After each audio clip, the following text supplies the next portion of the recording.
안녕하세요. 오늘도 사연살롱을 찾아주셔서 감사합니다. 결혼 5년차 30대 여성이에요. 혹시 김장증후군이라고 들어보셨나요?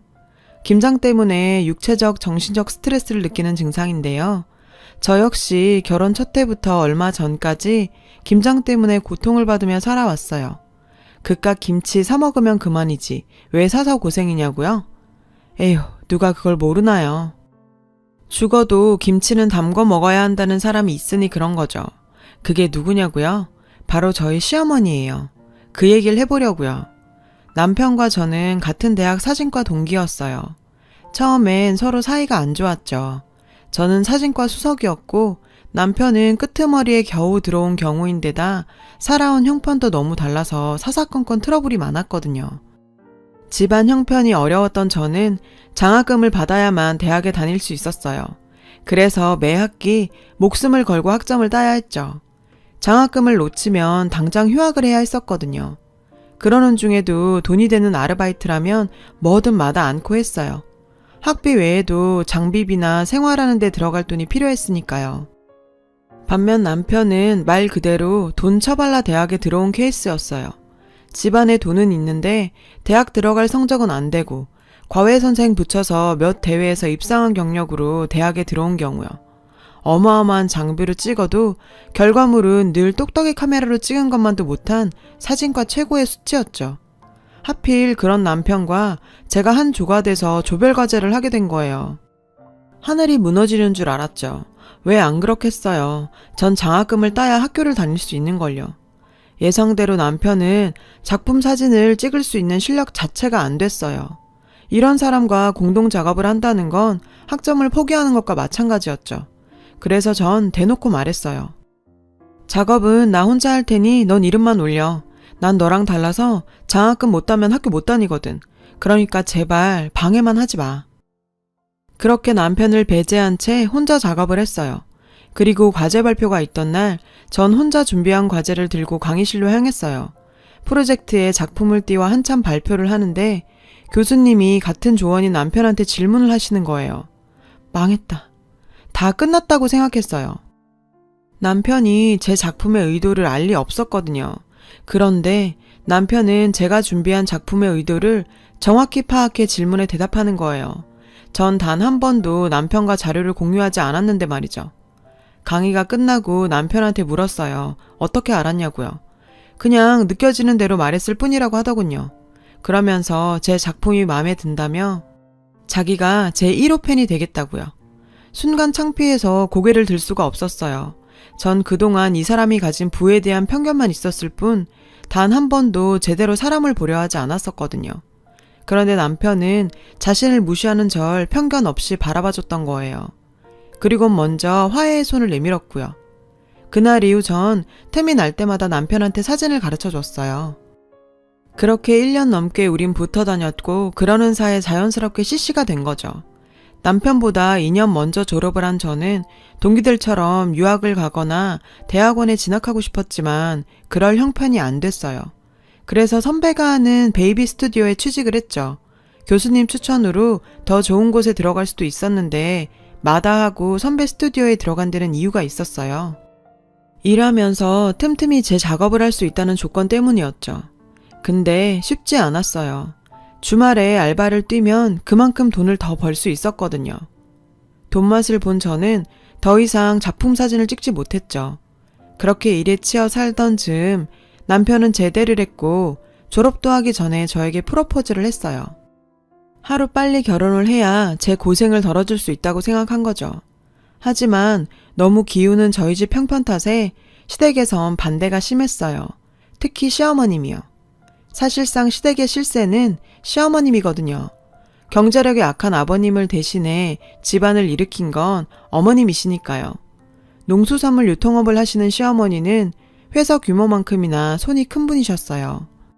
그런 어머님의 경제력 덕에 남편은 고생 없이 살 수 있었지만 돈 버는 데만 몰두한 어머님 덕분에 어려서부터 정을 많이 못 받고 자랐다고 하더군요. 남편이 저희 친정엄마를 잘 따르는 것도 이런 이유 때문이에요. 언젠가 그러더라고요. 자신의 엄마와는 180도 다른 저희 엄마를 보곤 자신도 이런 엄마의 자식으로 살고 싶었다고요. 밖에서 돌아오는 자식들을 위해서 된장찌개를 끓여놓고 기다리는 엄마가 너무 부러웠다고요. 자신은 방과 후에 집에 돌아와 보면 식탁 위에 놓인 10,000원짜리 한 장이 다였고 생일날에도 별반 다르지 않았대요. 달라진 거라곤 10,000원짜리 대신 100,000원짜리 수표가 놓여 있었다는 것 뿐이었으니까요. 자기가 가지지 않은 게 부럽다고 돈이 부러운 사람도 있겠지만 남편은 돈이 아닌 엄마가 차려준 밥 한 끼가 그리웠던 사람인데 말이죠. 그래서 남편은 더 필사적으로 시어머님을 설득했어요. 그리곤 시어머님 뜻대로 가업을 잇기로 하고서야 결혼을 승낙받았죠. 그렇게 우린 20대 중반에 결혼을 했어요. 결혼을 하고 얼마 안 돼 친정엄마는 근종막염 진단을 받으셨어요. 하루 종일 서서 일을 하시다 보니 통증은 점점 심해졌고 결국 한동안 일을 쉬게 되셨죠. 문제는 생활비였어요. 결혼 전이라면 제 월급으로 충당하겠지만 제가 출가 외인이 된 상태라 걱정이 됐죠. 근데 남편이 그걸 어떻게 하라는지 제 월급을 고스란히 친정에 보낼 수 있게 해줬죠. 우리 둘이 먹고 사는 거야 내가 버는 돈으로 충분하잖아. 그러니까 걱정 말고 자기 월급은 장모님께 보내드려. 정말 고마웠어요. 하지만 이런 남편의 배려가 부메랑이 되어 제 목을 겨누게 될 줄은 몰랐어요.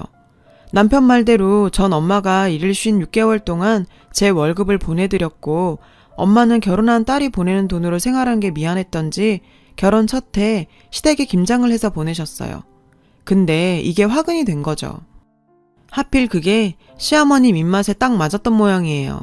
어머님은 김장김치를 다 드시고도 저희 친정엄마 김치를 몇 번이나 더 얻어드셨어요. 그리고 아예 이듬해부터는 저희 집으로 배추에 무에 고춧가루, 젓갈 등 김장에 필요한 모든 재료를 보내주시면서 저한테 김장을 담그라고 하셨죠. 정확히 말하자면 재료는 대줄 테니 친정엄마 김치를 만들어 오라는 거였어요. 얘 아가 기왕 하는 거 많이 좀 해라. 정원이네도 좀 주고 거래처에도 좀 나눠주게. 정원이 좋아하는 알타리랑 파김치도 좀 하고. 그렇게 어느 순간부터 어머님은 재료를 대고 일은 저희 친정엄마랑 저 그리고 제 여동생이 맡아서 김장을 하는 꼴이 됐어요. 처음엔 호의로 보냈던 김장김치가 이젠 당연히 해야 하는 의무가 돼버린 거죠. 그렇다고 안 하겠다고 하기도 곤란하고 결국 전 친정엄마한테 몹쓸 짓을 하게 된 셈이었어요. 그렇게 꼬박 4년을 매년 500포기 이상 김장을 해왔어요. 어디 그뿐인가요? 알타리에 깍두기, 물김치에 갓김치까지 포함하면 양은 그보다 훨씬 넘었어요. 그래서 김장철만 되면 머리가 지끈지끈해요. 올해는 또 김장을 어떻게 해야 하나 고민이죠. 그런 마음을 알기나 하는지 어머님의 요구는 매년 종류도 다양해지고 양도 늘어갔어요. 김치 재료 던져주곤 무임금으로 종부리도 부려먹었죠. 저랑 저희 친정엄마를요. 그렇게 허리가 끊어져라 김치를 담궈도 정작 우리 입에 들어가는 건 얼마 안 됐어요. 시댁 그리고 시집간 시누이네에 거래처 사장님들까지 돌리고 나면 매번 친정까지 돌아갈 김치는 없었죠. 그래서 더는 이렇게 못하겠다고 어머님께 말씀드리려고 상황만 보고 있던 참이었어요. 그런데 다행히 올해 초 제가 임신을 하면서 그 고민을 털게 됐지 뭐예요. 만삭의 몸으로 김장을 담글 수는 없으니까요. 그래서 이번 기회에 앞으론 김장 못 담근다고 얘기를 해야겠다고 벼르고 있었죠. 근데 남편이 먼저 그 얘기를 꺼내더라고요. 그만해. 그 몸으로 무슨 김장이야. 엄마도 이해하실 거야. 우리 엄마 그렇게 꽉 막히신 분 아니야. 사실 이 말은 믿음이 안 갔어요. 대부분 만자들이 자기 엄마는 안 그런다며 절대 그런 사람이 아니라며 호언장담을 하지만 아니긴요. 딱 그런 사람인 거죠. 암튼 남편이 어머님께 직접 얘기한다고 전 걱정 말고 몸조리나 잘 하라더군요. 이참에 아예 김장 담그는 거 그만두고 김치도 사 먹자고요. 다행이다 생각했어요. 안 그래도 어머님께 말씀드리기 껄끄러웠는데 남편이 나서서 얘기해준다니 저로선 이보다 좋을 순 없었죠. 그랬는데 언니 사람이 왜 그래요? 엄마랑 오빠 갈라놓을 셈이에요? 그깟 김장 좀 담근다고 유세 떨어요? 갑자기 전화를 걸어온 시누이가 다짜고짜 따지지 뭐예요. 아니 그게 무슨 소리예요. 제가 뭘 어쨌다고요. 언니가 올해부터 김장 안 한다 그랬다면서요. 솔직히 그동안 엄마가 재료도 다 보내주고 언닌 고작 속 버무린 거밖에 더 했어요. 고작 그거 한 거 가지고 하니 못하니 유나는. 언니 때문에 엄마랑 나 중간에서 입장 곤란한 건 몰라요? 당장 어디서 김치를 사냐고요. 주변에 나눠주기로 다 얘기해뒀는데. 아, 짜증나. 이럴 거면 처음부터 하지 말던가. 시누이는 수화기에 대고 성질을 부렸어요. 기가 막혀서. 아니 그럼 임신 7개월 된 몸으로 자기들 먹을 김장을 담궈야 한다는 거예요? 그리고 자긴 김장 때 무채 하나 안 썰면서 남이 한 김치를 어디 누굴 주고 말고 해요. 저도 참을 수가 없어서 쏘아 붙였어요. 어머, 무슨 말이 그래요? 그럼 제가 이 몸을 하고도 김장을 담궈야 한단 말이에요? 그러다가 애라도 잘못되면요. 그거 책임질 거예요? 저요? 그렇게는 못해요. 그러니까 김치를 사서 먹든 어디서 구해 먹든 요령껏 하세요. 전 화가 나서 전화를 끊어버렸어요. 전화를 끊고 화가 풀리지 않아서 심장이 벌렁벌렁 뛰고 손끝이 발발 떨렸죠. 그날의 사건은 그렇게 끝이 나는 줄 알았어요. 그런데 얼마 뒤 친정에서 여동생이 전화를 했더라고요. 언니, 꼭 이렇게까지 해야 돼? 엄마도 이제 내일 모레면 환갑이야. 나도 더는 언니네 시대에 김장 못 해줘. 어쩜 언니네 시어머니는 이렇게까지 사람을 힘들게 하냐? 맙소사. 시어머님이 저희 친정으로 배추 500포기를 보냈다는 거예요. 거기에 알타리랑 무, 갓이랑 온갖 김장 재료를 바리바리 싸서 말이죠. 매년 저희 집으로 보내던 김장 재료를 고스란히 또 저희 친정으로 보낸 거예요. 전 배추에 손 대지 말고 가만히 두라고 하곤 그 길로 시어머니한테 전화를 걸었어요. 어머님, 이게 어떻게 된 거예요? 저희 친정에 배추 보내셨다면서요? 응, 그래. 잘 도착했다든? 올해는 새우젓이 특히 좋아서 많이 보냈으니까 김치 담그는 김에 새우젓 좀 맛깔나게 무쳐달라고 하렴. 우리 정원이가 새우무침을 그렇게 좋아하잖니. 어머님, 지금 제정신이세요? 어떻게 저희 친정에 배추를 보내요? 제 상황이 이래서 김장 못 해드린다고 그 이편에 말씀드렸는데 어떻게 이러시냐고요. 그래, 그래서 배부른 너 피해서 니네 친정으로 보낸 거 아니냐. 네가 못하면 니네 친정 엄마가 대신하는 건 당연한 거 아니냐? 별것도 아닌 일에 욱해선. 뭐요? 별것도 아닌 일이요? 아니 어머님 드실 김치를 왜 저희 친정엄마가 해야 돼요? 그럼 어머님은 아가씨 대신 김장해서 시댁에 보내세요? 아니잖아요. 근데 왜 저희 친정엄마한테만 이러시냐고요? 그게 뭐 어때서? 사돈이야 집에서 간간히 놀고 먹는 사람 아니냐? 노는 김에 김치라도 담그면 좋은 거 아니냐? 게다가 공짜로 해달라는 것도 아니고 배추며 무며 심지어 젓갈까지 다 보내주는데 뭐가 문제야? 그리고 말이 나왔으니 말인데 남들은 출산 전날까지 직장에서 일한다는데 넌 아직 2달도 더 남았잖니? 근데 뭐가 그렇게 힘들다고 남편한테 이러쿵저러쿵 해가며 요령을 피워?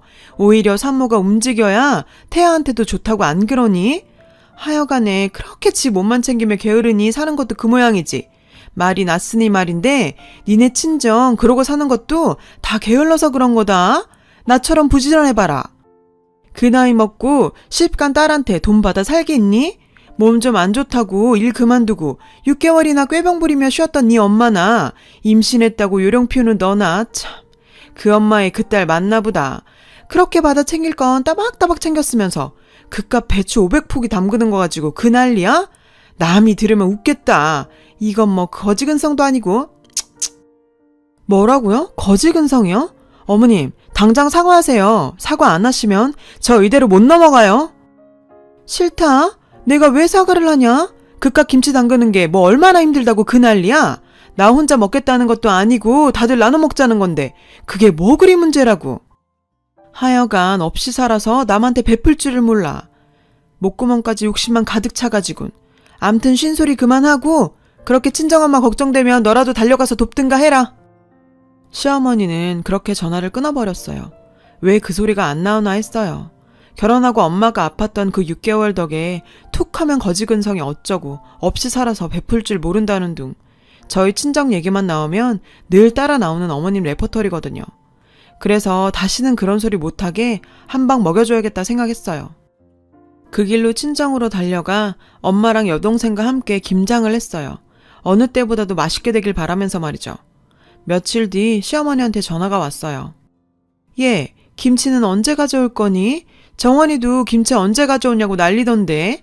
혹시 니네 친정 식구들만 나눠 먹고 있는 거 아니니? 어머, 무슨 말씀이세요, 어머님? 김치 한 포기 안 남기고 다 보냈는걸요? 그래? 근데 왜 아직 안 오는 거지? 혹시 주소를 잘못 쓴 거 아니냐? 에이, 그럴 리가요. 시설에서 직접 와서 가져가는걸요? 시설? 네, 어머님이 그러셨잖아요. 음식해서 주변 사람들이랑 나눠 먹으라고요. 생각해보니 그 말씀이 맞더라고요. 그동안 너무 안 베풀고 살았던 것 같아요. 이제야 네가 말귀를 알아 먹는구나. 그래, 우리 집엔 언제쯤 도착한다니? 정원이네 거도 같이 붙인 거니? 네? 그게 무슨 말씀이세요? 어머님께서 베풀라 그래서 이미 무료 급식시설에 다 보냈는걸요. 이번 김치는 특히나 맛있어서 아주 인기가 좋았다니까요. 앞으로는 어머님 말씀대로 저희 식구만 먹지 말고 주변에 베풀까 생각 중이에요. 어머님 뜻에 따라 통 크게요. 뭐? 너 그럼 그 많은 김치를 퍼다가 노숙자들 먹였다는 거냐? 그런 거야? 이게 미쳤나? 너 그게 얼마짜린데? 아니 그 아까운 걸 피 한 방울 안 섞인 사람들한테 퍼줘? 너 제정신이야? 왜요? 아까우세요? 언젠 나누고 베풀라면서요. 어머님 말씀대로 없이 살아서 베풀 줄 모른다는 소리 듣기 싫어서 지금부터라도 베풀고 살려는데 왜요? 참, 내년엔 배추며 무며 더 좀 보내주세요. 아니다. 이참에 아예 단체를 만들어서 자원봉사자들이랑 다 같이 김장 행사를 벌이면 어때요? 독거노인들이며 사회 취약계층들이며 주변에 더 많이 김치를 나눠줄 수 있을 테니까요. 그래도 되죠, 어머님? 뭐? 결국 어머님은 아무 말도 못하시고 전화를 끊으셨어요. 그 이후론 김장에 김자도 안 꺼내셨고요. 그날 이후 시댁 식구들과 사이가 좀 껄끄러워진 건 사실이에요. 하지만 지금이라도 이렇게 정리된 게 천만다행이라고 생각해요. 그동안 그 6개월 때문에 시어머니 눈치 보느라 김장철마다 친정엄마랑 동생 고생시킨 것만 생각하면 목이 메거든요. 부모님 건강이 안 좋으시면 그럴 수도 있는 건데 제가 너무 작아졌었나 봐요. 앞으로 태어날 제 아이를 생각해서라도 지금보다 당당한 사람으로 살려고 해요. 참는 것만이 능사가 아니라는 걸 이번에 확실히 알았으니까요. 긴 얘기 들어주셔서 감사해요. 좋은 일들 가득하시길 바랍니다. 여러분, 사연 댓글에 응원과 현명한 조언 부탁드려요. 좋아요와 구독은 저에게 큰 힘이 됩니다. 오늘도 좋은 일 가득하세요.